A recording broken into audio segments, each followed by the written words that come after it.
Korupsi dulu, korupsi katanya di bawah meja, sopan malu-malu. Kemudian maju, korupsi di atas meja, terang-terangan. Sekarang meja-mejanya dikorupsi. Bukan lagi atas meja, bawah meja, meja-mejanya disikat sekalian. Dan celakanya di mana-mana tuh tukang sunat merajalela. Tukang sunat turun ke bawah sunatin, turun lagi sunatin, turun lagi sunatin, nyampe ke rakyat ujungnya doang dikit banget. Kebanyakan tukang sunat. Yang disuruh ngurus beras, nimbun beras. Yang disuruh ngurus laut, jadi bajak laut. Yang disuruh ngurus hutan, rame-rame jadi orang hutan.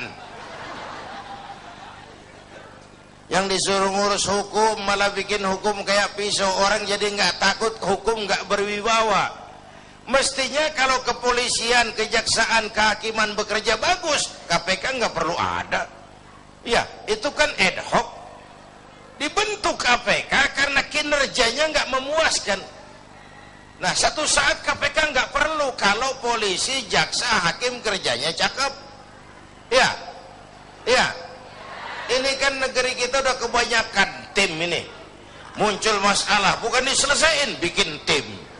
Bikin tim, bikin tim. Urusan kagak rapi, tim makin banyak.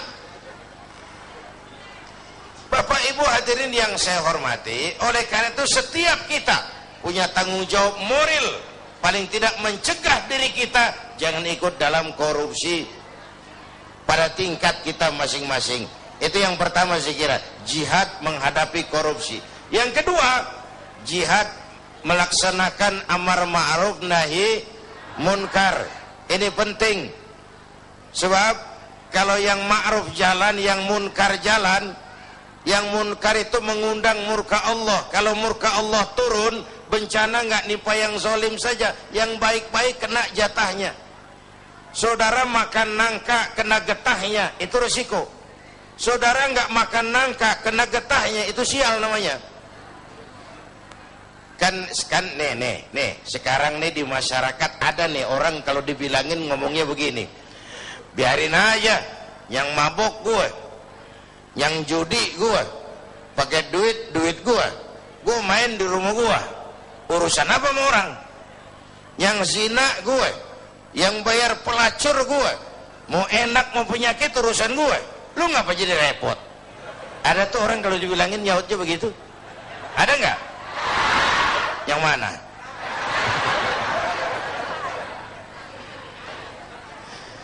Saya kasih contoh lagi yang enak. Ini tengah hari panas begini, makan jambu air enak nggak? Nah, naik ke pohon jambu. Sampai sama tengah pohon, semut api gigit. Gatel, panas. Kita tengok, gile banyak juga lagi semutnya nih. Turun kita ke bawah, pulang ke rumah. Ngapain? Ngambil obor.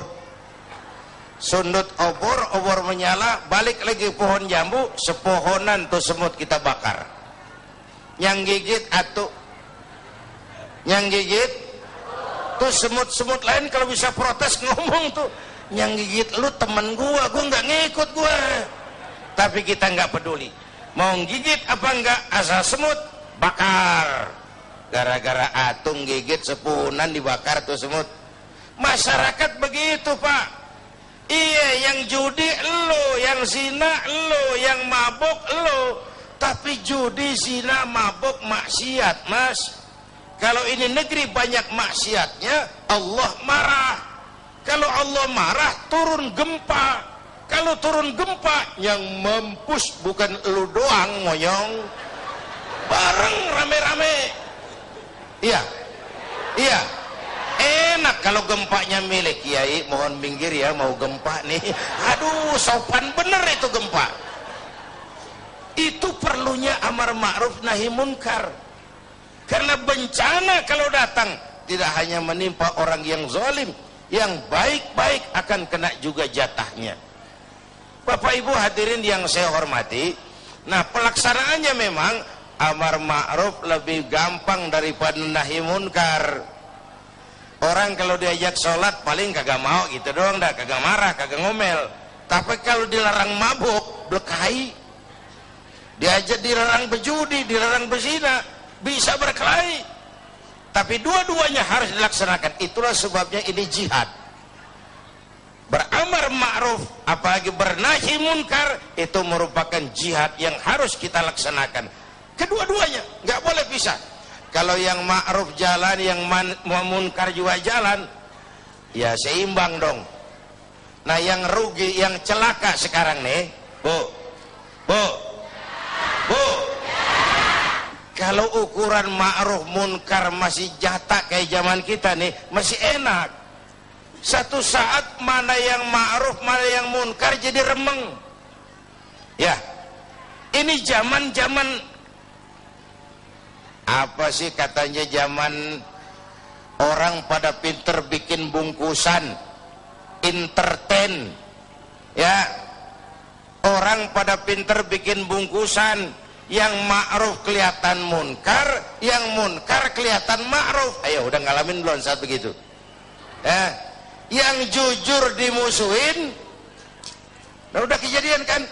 Yang laporan anak pada nyontek tuh dimusuhin yang jujur. Itu kan yang ma'ruf jadi munkar, yang munkar jadi ma'ruf. Terbalik nilai masyarakat kita. Ini menyedihkan, ini memprihatinkan, ini musibah. Kalau yang ma'ruf jadi munkar, yang munkar jadi ma'ruf, mau apa lagi kita? Masya Allah. Jangan sampai kita berharap ini Kiai, seperti yang Kiai katakan tadi, jangan sampai azab ini menimpa negara kita.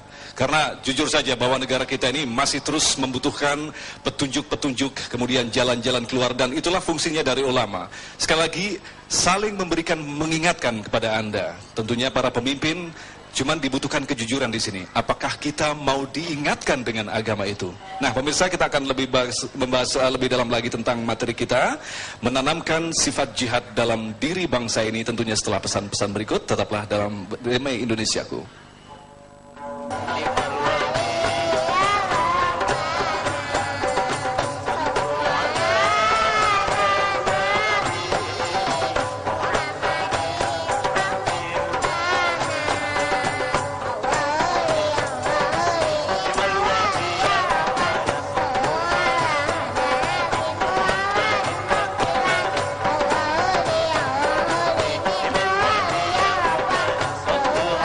Tema membangun semangat jihad. Tentunya dalam membangun negara ini kita diperlukan semangat jihad. Jihad adalah sebuah perjuangan yang maksimal untuk meraih ridha Allah. Tentu saja kita tidak bisa saja meminjam kata-kata jihad karena memiliki konsekuensi yang luar biasa. Jihad adalah berani dan sekaligus memiliki resiko, yaitu berani mengambil resiko. Berani mengambil resiko artinya ketika kita memimpin, pada saat kita melakukan kesalahan, kita berani mengambil resiko untuk diturunkan dari kekuasaan itu.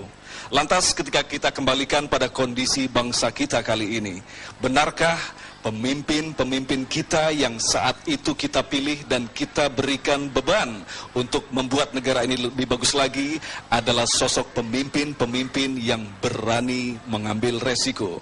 Kembali Kiai akan menjelaskan kepada kita tentang masalah jihad yang sekaligus dicontohkan oleh Rasulullah pada masa-masa peperangan. Silakan Kiai.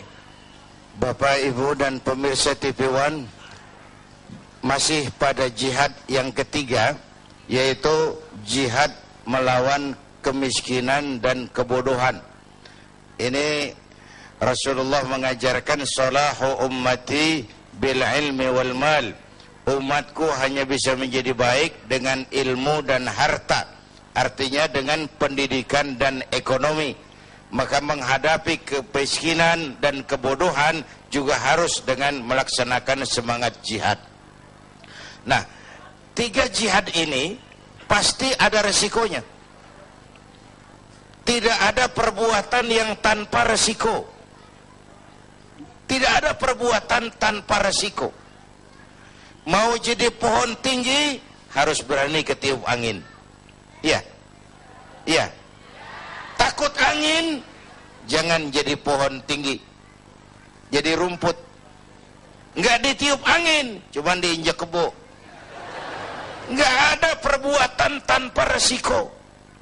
Makin tinggi nilai kepemimpinan, makin tinggi resikonya.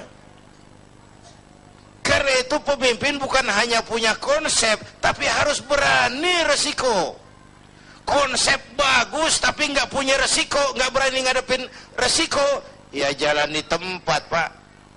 Nyanyi di gurun pasir, kedengarannya doang merdu, kenyataannya kagak ada.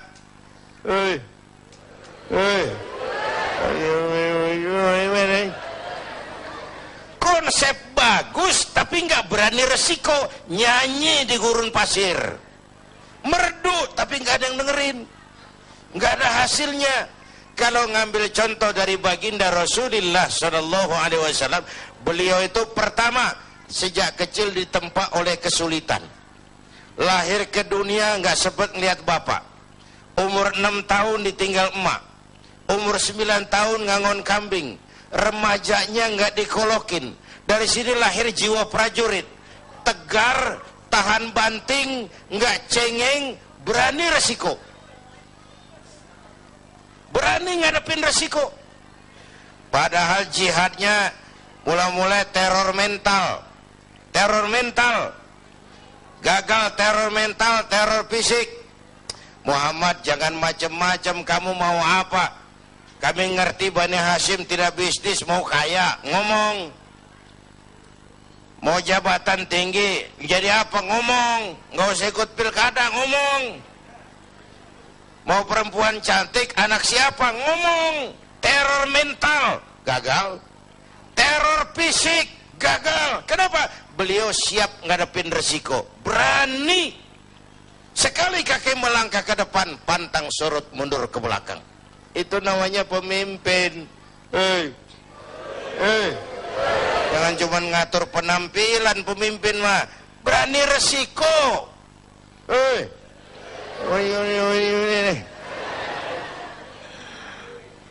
Bapak Ibu hadirin yang saya hormati. Yang kedua, Rasulullah tetap memulai jihadnya dengan modal utama akhlakul karimah. Memperbaiki akhlak pakai akhlak. Budi pekertinya luhur. Dipuji oleh Allah, wa innaka la'ala khuluqin azim. Yang ketiga, beliau pandai menginventarisir potensi. Kalau mau jihad harus ada kebersamaan, Pak.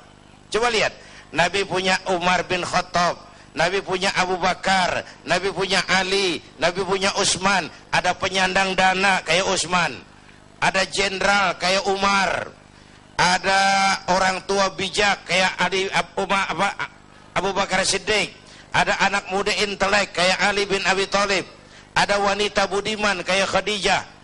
Membangun kebersamaan, karena masalah yang kita hadapi sangat besar, perlu kebersamaan.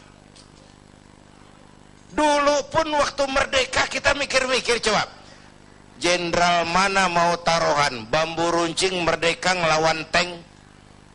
Ya, bambu runcing merdeka ngelawan meriam.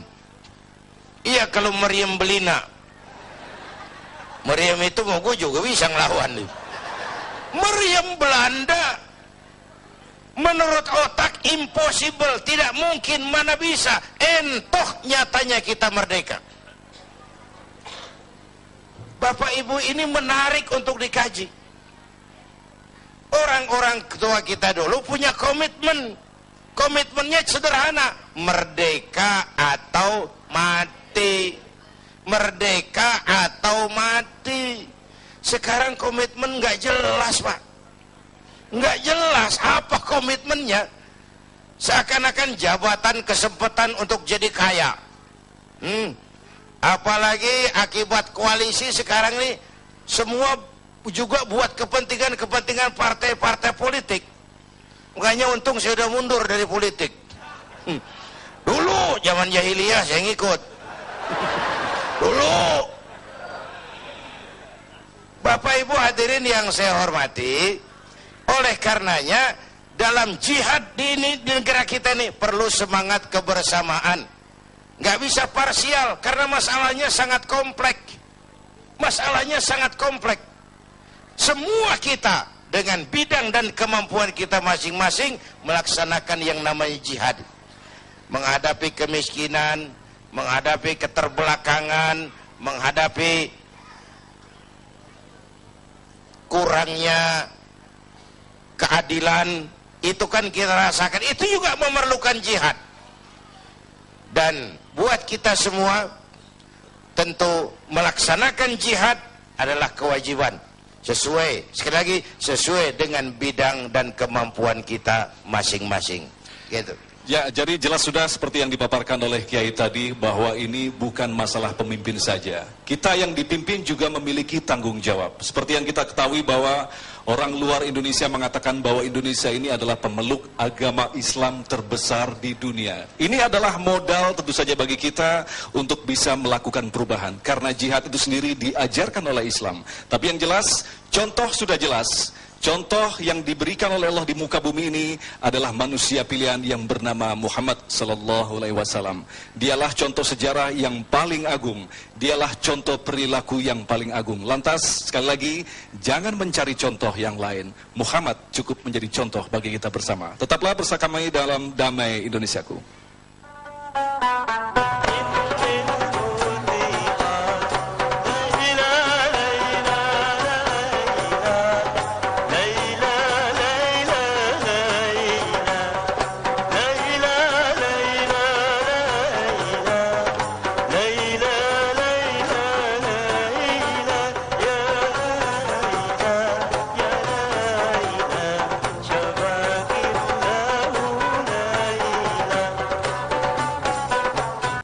Ibu, Bapak yang Allah muliakan serta para pemirsa, tadi Pak Kiai terakhir mengatakan kita harus berjihad sesuai dengan kapasitas kita masing-masing.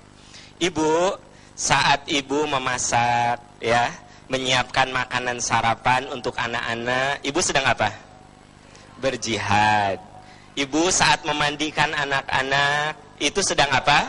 Berjihad. Ibu memeriksa PR anak-anak, mendampingi anak-anak belajar, itu sedang berjihad.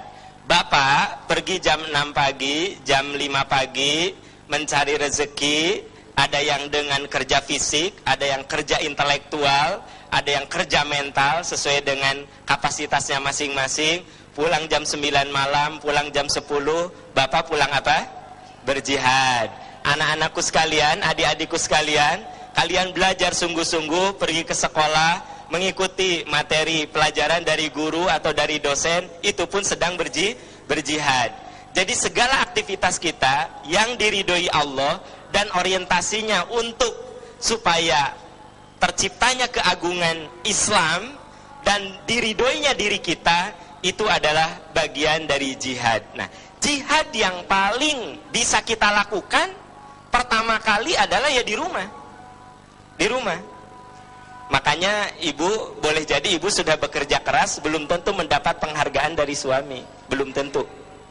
Ibu sudah ngajarin anak segala macam, begitu dapat rapot, suami nanya, sayang, ranking berapa? Ranking 1. Nah, hebat. Ayah juga dulu begitu. Nah, kalau adek ranking berapa? Ranking 2. Nah, hebat. Ayah juga begitu. Ayah nggak akan begini kalau nggak ranking. Ibu hanya duduk nonton TV, mindahin channel. Suami tidak melirik ke ibu, tidak bilang gini, "Mah, makasih ya anak-anak, nilainya hebat, itu karena perjuangan mama." Ya, suami ibu nggak ngomong gitu. Ya, nggak kan Bu? Nggak, ya. Bapak, hargailah segala kerja keras istri kita, walaupun hanya dengan kata-kata, "Mah, terima kasih ya, mama sudah berjuang, anak-anak alhamdulillah pada naik kelas, pada soleh," gitu. Ucapin aja Pak begitu, dah nggak usah bayar, itu sangat mudah, sangat ringan. Ya, apalagi kalau Bapak bilang, "No, ada motor ke mama untuk ngantar anak-anak," gitu. Gitu nggak Bu? Tidak, katanya Pak tidak ya. Jadi sebenarnya lahan jihad itu ada di rumah kita, ada pada diri kita. Bahkan bapak-bapak saja mau masuk ke masjid ini, begitu sendal berantakan, kan nggak enak lah sendal berantakan, dirapihkan. Itu berjihad merapihkan sandal, gitu. Bapak-bapak ketika tahu istri bekerja sendirian karena pembantu pulang, bapak nanya begini, "Mah, ada yang bisa dibantu oleh bapak?" Ya, ada, coba aja ngepel gitu ya, ngepel kayak suster ngesot. Nah, itu jihad bukan? Jihad. Jadi sebenarnya kita itu bisa menjadikan lahan jihad untuk seluruh aspek kehidupan kita. Bahkan Bapak Ibu duduk di sini berpanas-panas nih, para pemirsa di sini kan luar biasa panasnya ya, karena yang Jihad hadir juga yang nih, banyak. Itu sedang apa? Berjihad. Insya Allah. Jadi jelas sudah seperti yang dipaparkan Ustadz tadi, kemudian juga Kiai Haji Zainuddin, dan bahwa ternyata untuk memulai sebuah jihad yang besar adalah dimulai dengan jihad yang kecil. Jihad yang kecil lah hanya adalah rumah tangga kita sendiri. Sering kita menyalahkan orang lain, tapi jarang kita menyalahkan diri sendiri. Mungkin itu makna yang bakal kita petik dari bahasan kita kali ini. Dan jangan kemana-mana, kami masih punya satu kesimpulan untuk Anda. Dan di segmen terakhir nanti kita akan berdoa bersama-sama, tentunya masih bersama Damai Indonesiaku.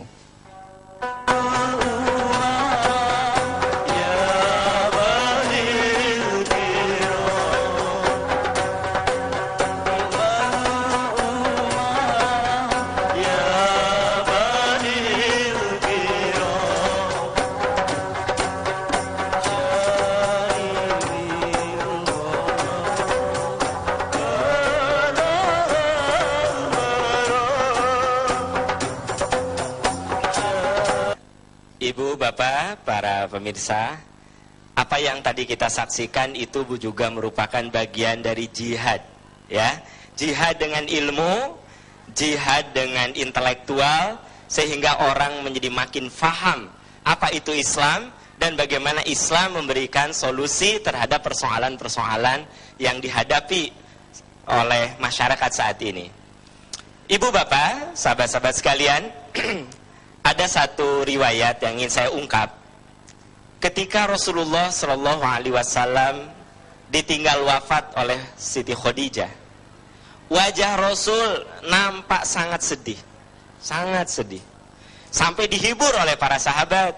Ya Rasulullah, sekiranya engkau melamar seorang perempuan di negeri Jazirah ini, tak akan ada seorang pun yang akan menolaknya. Jadi maksudnya diberi hiburan supaya tidak terlalu sedih dengan wafatnya siapa, Bu? Siti Khadijah. Kata Rasul, sabda Rasulullah, saya tahu ada wanita yang lebih cantik dari Khadijah. Saya tahu ada wanita yang lebih muda dari Khadijah. Tapi demi Allah, selama saya 25 tahun berumah tangga dengan Khadijah, tidak ada satu patah kata pun yang melukai hati saya. Tidak ada satu perbuatan pun yang membuat saya kecewa. Khadijah adalah orang yang paling bermakna dalam hidup saya. Itu pernyataan siapa, Bu? Rasulullah ketika ditinggal wafat oleh istrinya. Saya ingin tanya, sekiranya ibu ditakdirkan meninggal lebih dulu, kira-kira suami ibu akan berkata seperti itu? Tidak, katanya, Pak. Kok ibu nggak percaya diri? Tidak. Kenapa, Bu? Nah, Siti Khadijah sampai dikenang oleh Rasul. Rasul mengatakan, demi Allah selama 25 tahun saya rumah tangga dengan Khadijah, tak ada satu patah kata pun yang melukai hati saya, tak ada satu perbuatan pun yang membuat saya kecewa. Khadijah adalah orang yang paling bermakna dalam hidup saya. Berarti Siti Khadijah mampu berjihad di keluarganya luar biasa sampai Rasulullah sangat mengenangnya. Bapak, sekiranya Allah menakdirkan kita meninggal lebih dulu, kira-kira kita jadi kenangan terindah nggak untuk istri dan anak kita? Pak, kalau bapak jadi katanya, Bu. Kalau ibu mah enggak tadi. Ya. Nah, jadi kalau kita ingin menjadi kenangan terindah, jadilah kita ayah yang terbaik untuk anak-anak. Jadilah kita menjadi suami yang terbaik untuk istri kita. Jadilah anggota masyarakat terbaik sehingga kita menjadi kenangan terindah. Sebenarnya kita diperintahkan untuk selalu bersungguh-sungguh. Itu supaya nanti selain mendapatkan ridho Allah, apa kata Nabi Ibrahim? Waj'alli lisana sidqin fil akhirin.